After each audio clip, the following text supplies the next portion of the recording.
Hello मेरे प्यारे बच्चों, क्या हाल चाल, कैसे हो आप लोग। आई होप सबके सब एकदम बेहतरीन, लाजवाब, ललन टॉप।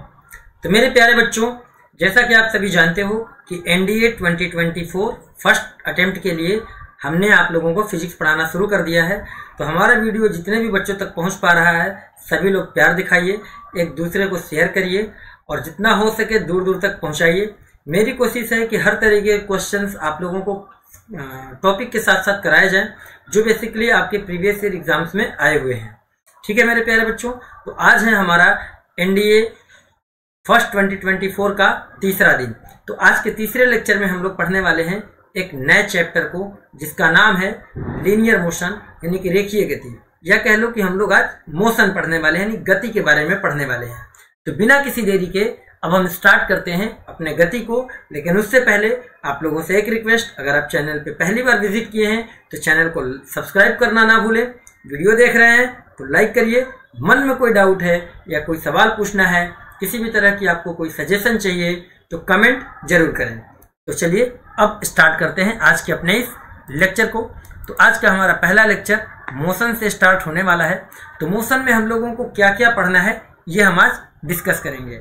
ठीक है बच्चों, तो मोशन में सबसे पहले हम ये समझेंगे कि मोशन हमारा होता क्या है, गति हमारी होती क्या है। ठीक है, सबसे पहले ये जानना बहुत जरूरी है कि गति क्या होता है। यदि किसी वस्तु की स्थिति में परिवर्तन हो रहा हो, बात समझिएगा, यदि किसी वस्तु की स्थिति में परिवर्तन हो रहा हो समय के साथ और उसके चारों तरफ के वातावरण के सापेक्ष, तो वस्तु की उस अवस्था को, उस स्टेट को हम लोग गति की अवस्था कहते हैं। यानी कि when an object changes its position with respect to time and surrounding, कि अगर कोई ऑब्जेक्ट टाइम और सराउंडिंग दोनों के रिस्पेक्ट में अपनी पोजीशन को चेंज कर रहा हो तो हम उसके इस स्टेट को स्टेट ऑफ मोशन कहते हैं। बात समझ में? चलिए, बहुत अच्छी बात है, आप गति समझ गए। यहीं पर एक टर्म और होता है जो कि आपके डिस्प्ले पर लिखा हुआ नहीं मिलेगा, वो है रेस्ट। रेस्ट क्या होता है कि टाइम और सराउंडिंग अगर दोनों के रिस्पेक्ट में कोई वस्तु रुका हुआ है, यानी कि अपनी पोजीशन नहीं बदल रहा है, तो उसे हम रेस्ट बोलते हैं।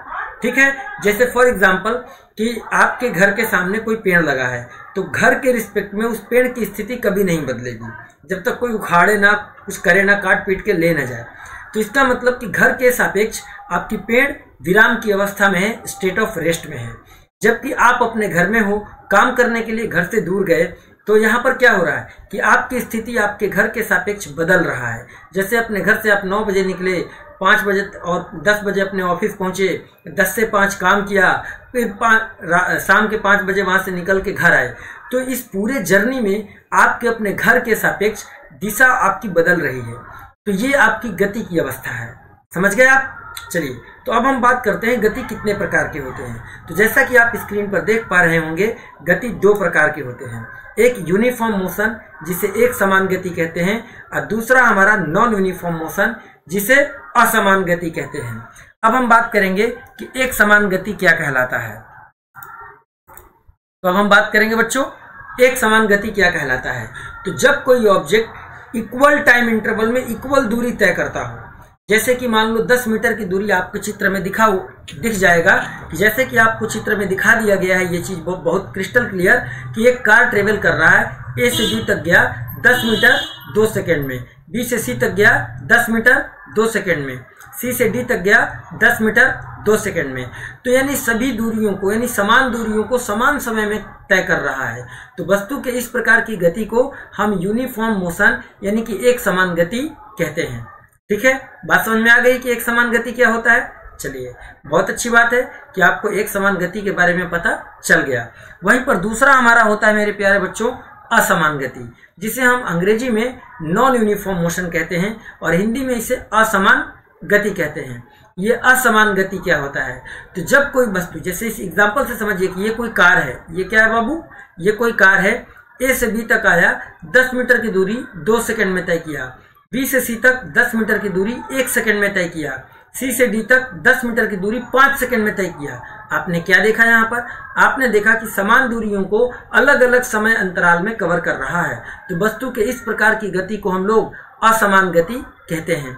यही चीज आपको अंग्रेजी में और हिंदी में दोनों लिखा हुआ मिलेगा। ठीक है, कि जब वस्तु असमान दूरी समान समय में अथवा समान दूरी असमान समय में तय करे, तो इस प्रकार की गति को हम असमान गति यानी कि नॉन यूनिफॉर्म मोशन कहते हैं। अब इसी सीक्वेंस में हम अगले स्लाइड पर बढ़ेंगे मेरे प्यारे बच्चों। अगला स्लाइड में है हमारे सामने दूरी क्या कहलाती है, डिस्टेंस क्या होता है।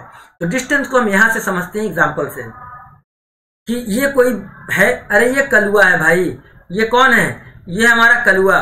कलुआ ए से चला बी तक, बी से गया सी तक, सी से गया डी तक, डी से गया ई तक और ई से गया एफ तक और एफ पे जाके आराम करने लगा। तो ए से लेके एफ तक के दौरान कितना पाथ लेंथ कवर किया है। तो अपने रास्ते में जितनी भी लंबाई इसने चली उन सबका योग दूरी कहलाता है। यानी कि ए से बी तक में 10 मीटर गया, बी से सी तक में 5 मीटर गया, सी से डी तक में 5 मीटर गया, डी से ई तक में 2 मीटर गया और ई से एफ तक में 3 मीटर गया। तो टोटल 10, 5, 15, 5, 20, 2, 22, 3, 25 यानी ए से एफ तक के जर्नी के दौरान इसकी कुल दूरी कितनी हो गई, 25 मीटर। तो इसीलिए कहते हैं इसको अंग्रेजी में कि total path length covered by या कवर बाई, कवर ना लिखो यार, कवर्ड ज्यादा सही है, इसको कवर हटा दिया, total path length covered by, क्या बोला मैंने, कवर्ड बाई मूविंग बॉडी, इसी को हम लोग डिस्टेंस कहते हैं। यानी गतिशील वस्तु द्वारा चली गई कुल रास्ते की लंबाई को दूरी कहते हैं। ठीक है, अब इसी सीक्वेंस में और हम आगे बढ़ते हैं। अब हम बात करेंगे मेरे प्यारे बच्चों इसके बाद विस्थापन, जिसे कि अंग्रेजी में डिस्प्लेसमेंट कहते हैं। तो डिस्प्लेसमेंट क्या होता है, इसको समझने के लिए भी हम एग्जाम्पल का सहारा लेंगे। इस एग्जाम्पल से समझते हैं कि अगेन ये कलुआ है, कौन है बाबू, तो ये है हमारा कलुआ और ये कलुआ कहाँ चला, ए से चला और इस रास्ते की लंबाई से होते हुए ऐसे ऐसे बी तक आया। ठीक, पूरा इस तरीके से जब वो अपना गति कर रहा था तो इस पूरे गति के दौरान उसने कुल कितनी दूरी तय करी, 100 किलोमीटर। लेकिन अंतिम स्थिति बी है, प्रारंभिक स्थिति ए और बी के बीच में सबसे न्यूनतम दूरी क्या पॉसिबल है, तो सीधा लाइन खींच दिया जाए।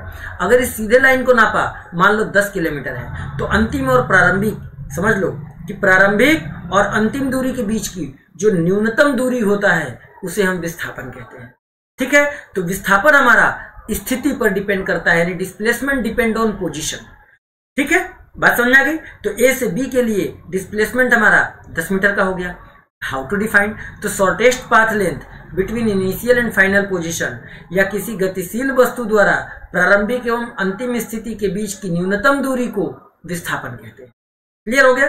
अब इसी सीक्वेंस में कुछ और बात कि दूरी और विस्थापन में क्या क्या समानता है, क्या असमानता है।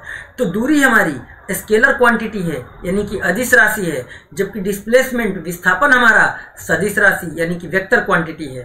दूरी हमारा केवल धनात्मक होता है, जबकि विस्थापन हमारा धनात्मक, ऋणात्मक और शून्य तीनों हो सकता है। एसआई यूनिट दोनों की मीटर होता है, दोनों का मीटर।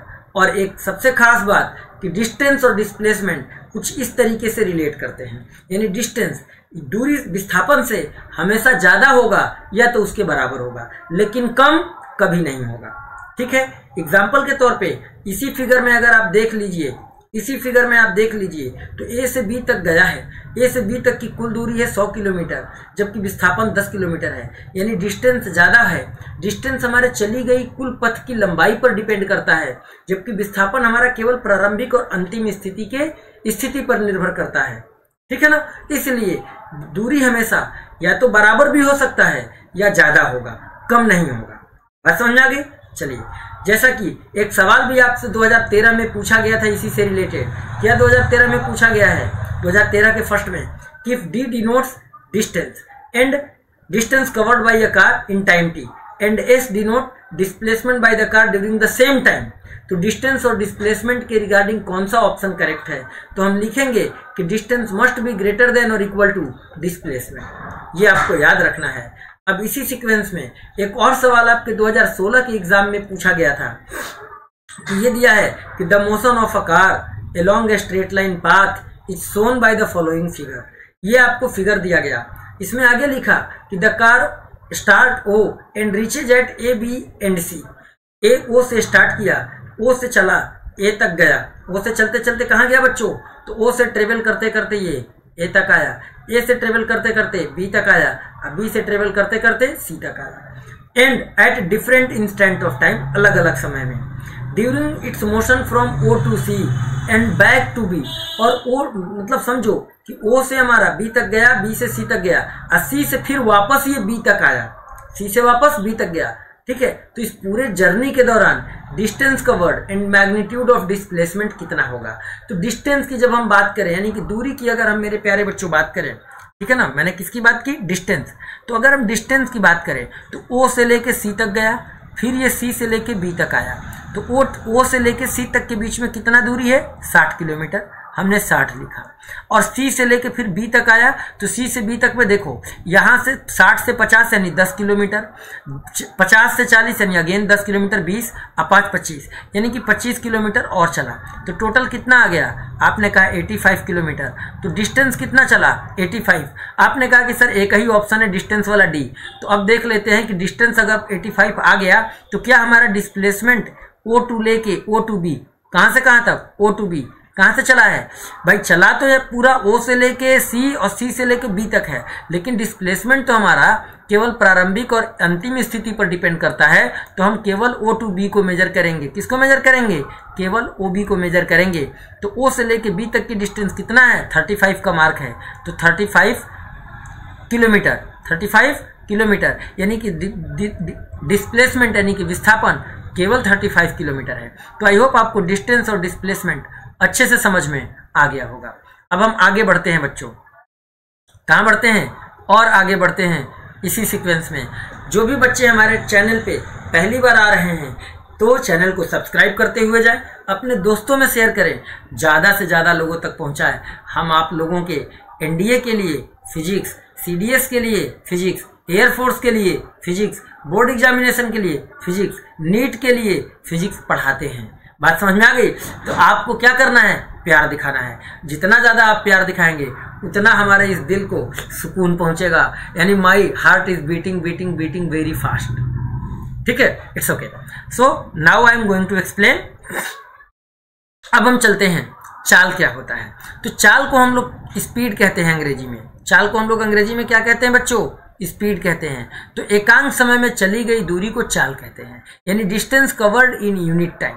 इसका फार्मूला क्या होता है, यानी कि सूत्र, तो v बराबर डिस्टेंस अपॉन टाइम, दूरी बटे समय, मात्रक होता है मीटर पर सेकेंड। इसका बीमा क्या होता है, यानी कि डायमेंशनल फॉर्मूला LT के पावर -1। कहीं कहीं पे हमारे सवाल होते हैं जहां पर किलोमीटर पर आवर में दिया जाता है और हमको मीटर पर सेकंड में कन्वर्ट करना होता है। तो किलोमीटर पर आवर वाले वैल्यू को मीटर पर सेकंड में जब कन्वर्ट करना हो तो 5/18 से मल्टीप्लाई कर देंगे। एग्जाम्पल के तौर पे कि अगर हमारे पास कभी कहीं पर स्पीड दिया है कि 72 किलोमीटर पर आवर और इसको मीटर पर सेकंड में चेंज करना है, तो हम 72 मल्टीप्लाइड बाई 5/18 कर देंगे। सोल्व करेंगे, 18 चौका 72, 4 5 20, ये 20 आया, मीटर पर सेकेंड में आया। किस में आया, 20 मीटर पर सेकेंड में आया, ठीक है। स्पीड एक तरीके की अदिश राशि है, स्केलर क्वांटिटी है, ठीक है। स्पीड क्या है, स्केलर क्वांटिटी है, जिसे हिंदी में अदिश राशि कहते हैं। आगे चलते हैं, आगे है हमारा वेग यानी कि वेलोसिटी। वेलोसिटी क्या होता है, तो एकांक समय में हुए विस्थापन को वेग कहते हैं, यानी time rate of displacement is called velocity, ठीक है। इज कॉल्ड आप लिखना चाहो लिख सकते हो, वेलोसिटी। इसका भी सिंबल स्पीड के जैसा ही होता है, v, यानी वेलोसिटी बराबर तो डिस्प्लेसमेंट अपॉन टाइम, यानी विस्थापन अपॉन समय। SI यूनिट मीटर पर सेकेंड, मीटर पर सेकेंड। डायमेंशन स्पीड के जैसा, चूंकि ये हमारा एक सदिश राशि है, ये हमारा क्या है, सदिश राशि है, तो ये आपको याद रखना रहेगा, ठीक है। इसमें कोई दिक्कत तो नहीं, आपने कहा सर कोई दिक्कत नहीं, कोई दिक्कत नहीं ना। चलो अब समझते हैं इसके जस्ट आगे कि हम लोगों ने स्पीड समझ लिया, हम लोगों ने वेलोसिटी समझ ली। अब हम चलते हैं इंस्टेंटेनियस स्पीड की तरफ अथवा वेग के तरफ। तो इसको तत्कालिक चाल और वेग कहते हैं। तत्कालिक भी लोग बोलते हैं, तात्क्षणिक भी बोलते हैं, दोनों, तात्क्षणिक और तत्कालिक दोनों बोलते हैं, ठीक है ना। इंस्टेंटेनियस का मतलब तत्काल, एकदम इंस्टेंट, समझ रहे हो ना। होता है ना कि हमको आज इंस्टेंट पैसा चाहिए, नहीं दोगे तो हम तो तुम्हारा खून कर डालेंगे, वैसा वाला सीन समझ लो कि हमको अभी चाहिए। इंस्टेंट मतलब तत्काल वाला, इसीलिए इसको तत्कालिक चाल अथवा वेग भी कहते हैं, ठीक है ना। तो तत्कालिक चाल क्या है, जब हम गाड़ी चलाते हैं तो हमारी गाड़ी में लगा हुआ स्पीडोमीटर अलग अलग समय पर अलग अलग रीडिंग बता रहा होता है। जैसे हम कान को एक्सेलेरेटर ज्यादा खींचते हैं तो बढ़ता है, और जैसे ही हम डाउन करते हैं कम होता है, ब्रेक लगाते हैं कम होता है। तो उसके अंदर जो रीडिंग है उसी रीडिंग को हम तात्क्षणिक चाल अथवा वेग कहते हैं। इसको परिभाषित इस पैटर्न में किया जाता है। अगर हिंदी में बोले तो कि जब कोई वस्तु परिवर्ती चाल अथवा वेग से गति करता हो तब वस्तु के एक निश्चित समय पर चाल अथवा वेग को तात्क्षणिक चाल अथवा वेग कहते हैं। अंग्रेजी में बोले तो कि when an object traveling with variable speed or velocity, then speed or velocity at a given instant of time is known as instantaneous speed or velocity। बात आई कि सर ये तो ठीक है, इसको रिप्रेजेंट कैसे करेंगे? तो इसको रिप्रेजेंट करते हैं कुछ इस तरीके से, एल्जेब्रा के फॉर्म में v बराबर limit delta t tends to be 0, दूरी बटे समय। अगर हमें तात्क्षणिक चाल निकालना है तो अगर वेग है तो ये चीज डिस्प्लेसमेंट कहलाएगा और ये टाइम, और इसी चीज को इतने पूरे टर्म को ds/dt भी कहते हैं। ये d/dt का मतलब है, और s को हम अगर विस्थापन समझे, क्या समझे? विस्थापन, तो और t हमारा टाइम है, तो विस्थापन को अगर समय के सापेक्ष अवकलन कर दिया जाए, इस मेथड को डिफरेंशिएशन बोलते हैं, यानी कि हिंदी में अवकलन कहते हैं। तो जब हमारा ये विस्थापन समय पर निर्भर कर रहा हो, किस पर? समय पर निर्भर कर रहा हो, डिपेंड कर रहा हो, तो इसका जो इक्वेशन होगा वो कुछ इस पैटर्न में होगा। अभी हम उदाहरण से इसको समझा देंगे, ठीक है ना, बहुत अच्छे से समझा देंगे, कोई दिक्कत नहीं। तो जब हमारा ये डिस्प्लेसमेंट टाइम पर डिपेंड कर रहा हो तो उसको जब हम डिफरेंशिएट करेंगे टाइम के रिस्पेक्ट में, तो जो रिजल्ट आएगा उसी रिजल्ट को हम कहेंगे इंस्टेंटेनियस वेलोसिटी, ठीक। और अगर ये इस विस्थापन की जगह दूरी को अगर रिप्रेजेंट करता हो और दूरी अगर समय पर डिपेंड कर रहा हो तो उसको जब डिफरेंशिएट करेंगे टाइम के रिस्पेक्ट में तो जो निकलेगा वो इंस्टेंटेनियस स्पीड निकलेगा। इसको समझने के लिए हम एक उदाहरण लेते हैं। जैसे इसमें दिया है कि a particle experiences the displacement given by the formula xt बराबर 10t square minus 5t plus 1, ठीक है ना। तो ये हमारा डिस्प्लेसमेंट दे रखा है, तो compute instantaneous speed at t is equal to 3 second, ठीक है। ये स्ट्रेट लाइन मोशन के लिए एक डिस्प्लेसमेंट दे दिया। तो जब हमारे पास मेरे प्यारे बच्चों, जब हमारे सामने कुछ इस तरीके का डिस्प्लेसमेंट दे दिया है, कहां पे है वो,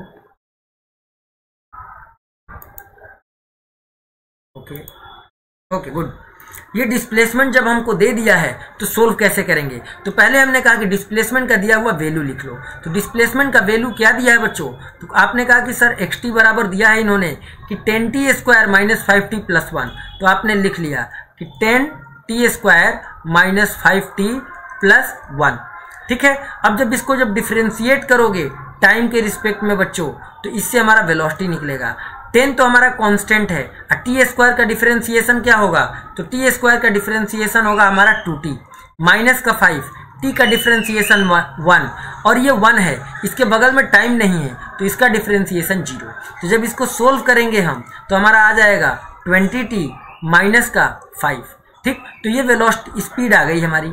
अब हमसे ये पूछा गया है कब बताना है? 3 सेकेंड पर, तो हम टाइम की जगह 3 रख देंगे, यानी 20 मल्टीप्लाइड बाई 3 माइनस 5, तो इससे आ गया 60 माइनस 5, इससे निकल के आ गया 55 मीटर पर सेकेंड, या जो भी यूनिट दिया गया हो, तो ये यूनिट ना लिख के जो भी यूनिट दिया गया हो वो यूनिट हम लोग यहाँ पर लिख देंगे। अब एक और मुद्दा कि सर हमें डिफरेंशिएशन तो पता ही नहीं है, वो कैसे किया जाता है? तो एक रूल बेटा याद रखो। रूल ये है कि अगर मान लो कि y बराबर x to the power n दिया है और y को डिफरेंशिएट करना है और x के रिस्पेक्ट में करना है, तो ऐसे लिखा जाएगा d/dx अब y। अब x को जब डिफरेंशिएट करोगे तो पावर हमारा मल्टीप्लाई में आ जाता है, अब पावर में से कम करके लिख देते हैं, बस इतना ही है, ठीक। कि क्या लिख दिया हमने? n x to the power n minus 1। ये डिफरेंशिएशन का बेसिक रूल है। क्या है? डिफरेंशिएशन का एकदम बेसिक सा रूल। इसमें कोई दिक्कत? आपने कहा नहीं।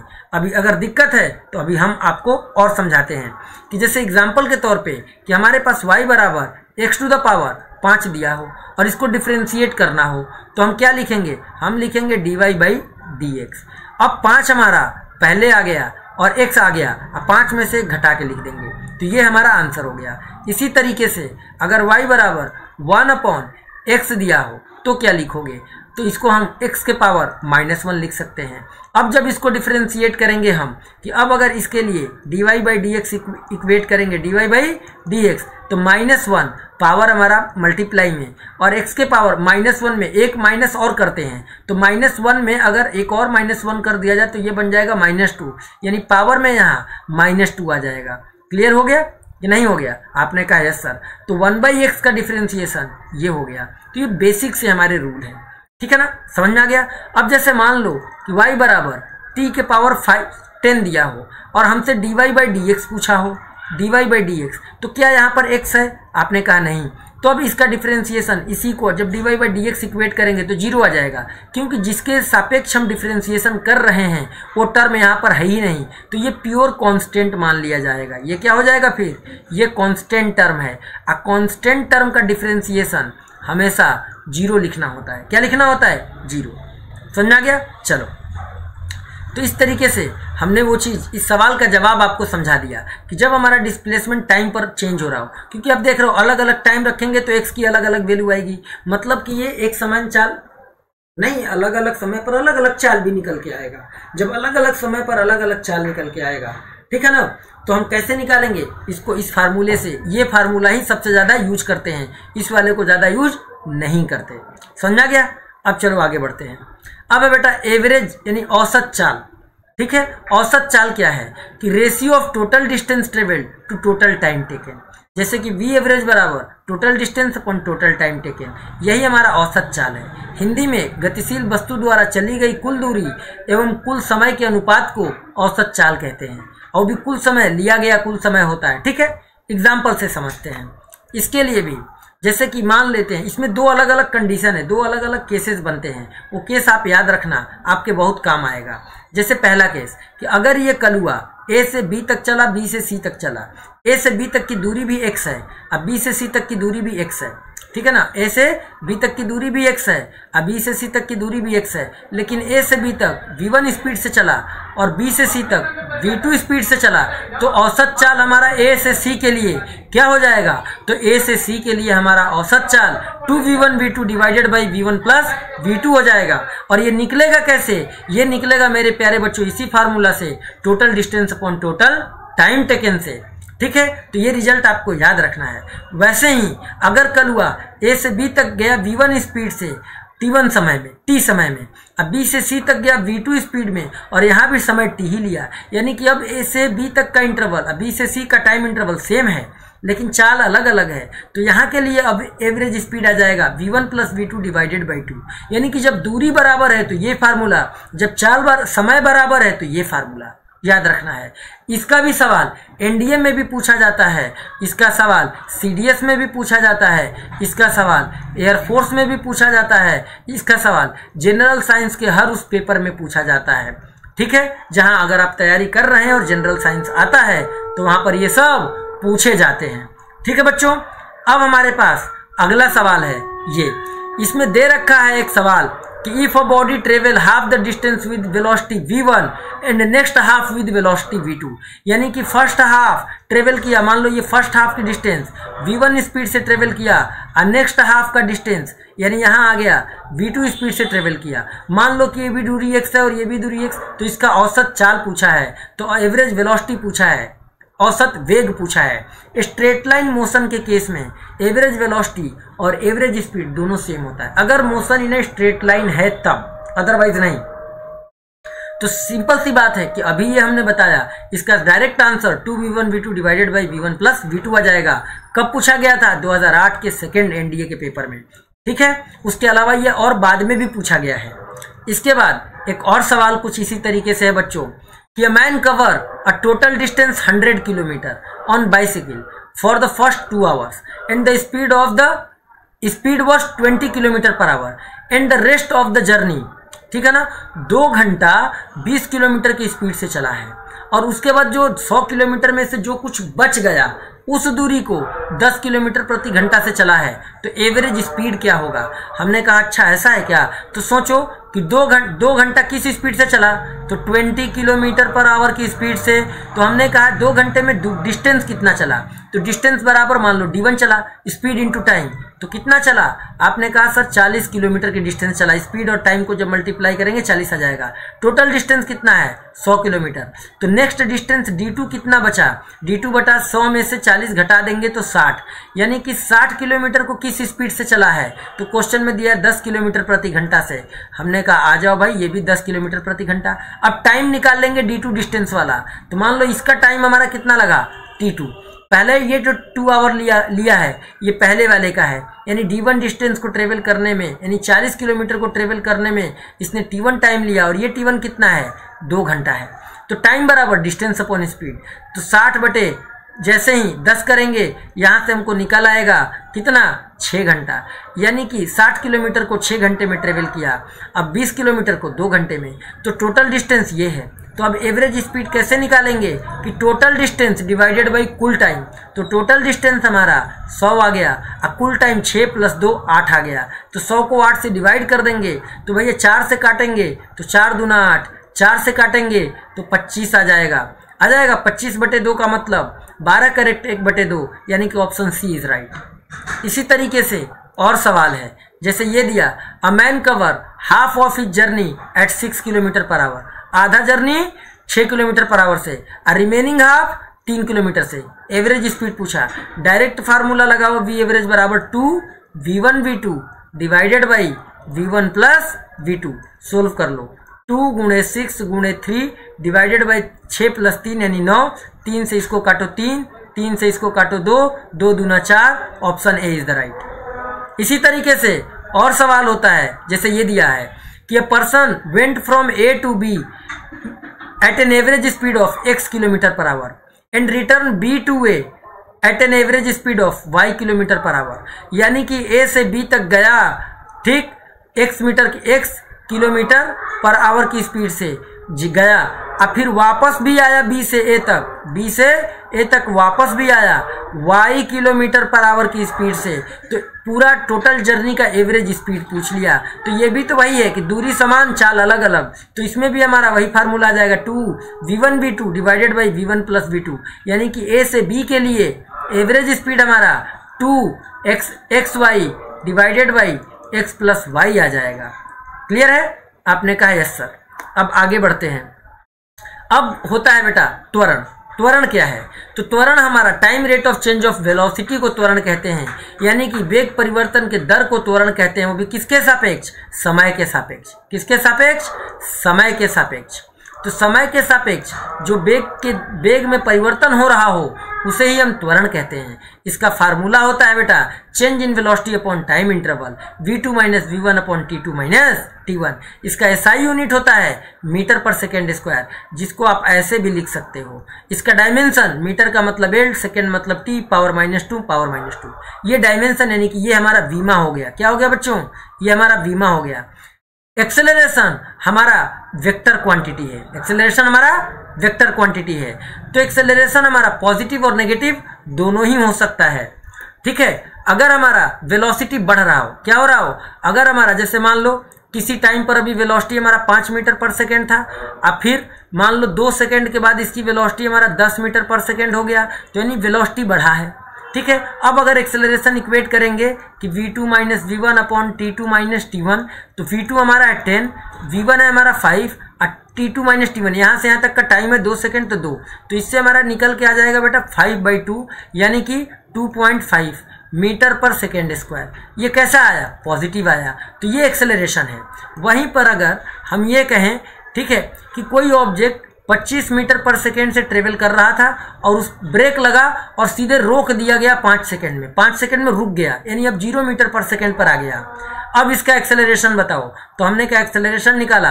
फाइनल वेलोसिटी यानी कि 0, इनिशियल -25 अपॉन टोटल टाइम हमारा 25 से 0 होने में 5 सेकेंड, तो इससे निकालने पर हमारा आया -25/5, यानी कि हमारा यहाँ पे आ गया -5 मीटर पर सेकेंड स्क्वायर। तो अब ये नेगेटिव आ गया। नेगेटिव एक्सेलरेशन को, यानी कि समझो नेगेटिव एक्सेलरेशन को हम लोग रिटार्डेशन कहते हैं। क्या कहते हैं बच्चों? इसको हम लोग रिटार्डेशन कहते हैं। रिटार्डेशन को हिंदी में मंदन कहा जाता है। हिंदी में इसे मंदन कहते हैं। ठीक है, बात समझ आई कि हिंदी में इसको क्या कहते हैं?